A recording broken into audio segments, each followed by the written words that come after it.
Now, Congressman Murphy, I was very privileged the first time to meet you was in Watertown in February of 2008. Right. And that time I asked you about drilling in Anwar. And you replied that you thought that the amount of oil produced wouldn't make an impact and it would take a long time to get it out.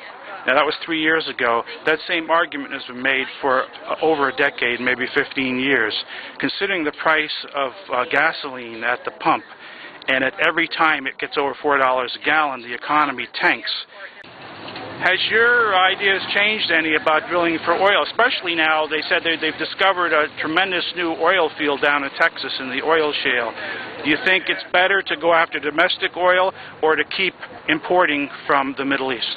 Well, I think drilling domestically has to be part of the solution, but it's a very small part of the solution. And what frustrates me is that there are way too many people that begin and end the conversation about ending our dependence on foreign oil by talking about drilling and drilling only. The fact is we consume about 25% of the world's oil, and we only have, by the most optimistic estimates, 2 or 3% of the world's oil reserves. And so while I've been supportive of increased both onshore and offshore drilling with, I think, some very important safety considerations, given what we saw with the Deepwater spill in the Gulf, it should only be a part of a much bigger strategy in which we invest in gas, in nuclear, in true renewables. Now, do you think after wind, Japan, like solar, like geothermal? After Japan, do you think nuclear is going to make any more anything in this country again after Japan?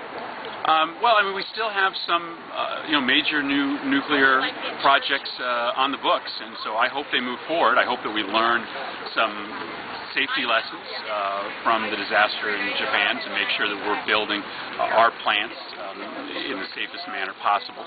But I've always believed that we had to look to nuclear energy as one of the most important bridge technologies to get us to an economy in which we can run it on a really truly domestically produced renewable sources. I've been a proponent of nuclear energy just about my whole life. Last weekend, Memorial Day weekend on Sunday, I had the honor of touring the West Point Military Academy, and part of the tour was the cemetery. And then we went down to Fort Montgomery and looked down the river, which is the Indian Point nuclear power plant. First time in my life, I actually was afraid of nuclear power, considering what happened in Japan, knowing that that nuclear power plant was so close to where we live here in Connecticut. I think a lot of people have that idea.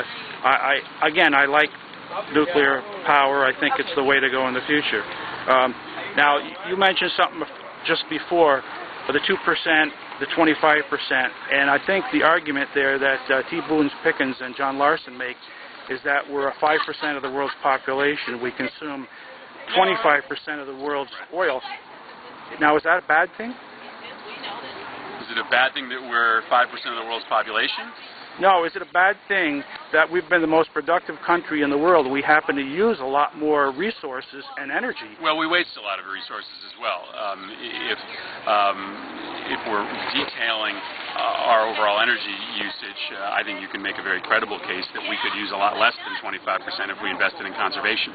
Okay. And so it's certainly not a bad thing that we are the world's largest energy consumer. It's because we have still, I think, the most innovative and strongest economy on the globe. We just need to be smarter about how we use that. And somebody asked me to ask you a question.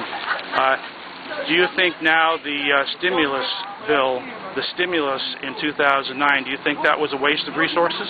I don't think it was a waste of resources. Has the economy improved any since that? This economy was on the brink of falling into a depression rather than just a deep recession. And those dollars which cut people's taxes by hundreds of billions of dollars, which invested in an economy that was about to fall off a cliff, was a smart investment. I know people expected that the recovery package was going to fix the economy overnight. It was never designed to do that. And so I think if you have the right expectations about the recovery package, it was absolutely a necessary investment. And I think the danger is we see some very weak job numbers in this last month. There are those of us that are concerned about some of the draconian cuts being proposed by Republicans and whether or not this is the right time. Well, we're still in a very fragile economic recovery to be making devastatingly large cuts to government expenditures. I think the majority of economists would say that though you certainly can start to ratchet down the size of government during a recovery, you have to be careful about the pace at which you do that so you don't stunt economic growth. Okay, thank you very much. Great panel. Thank you.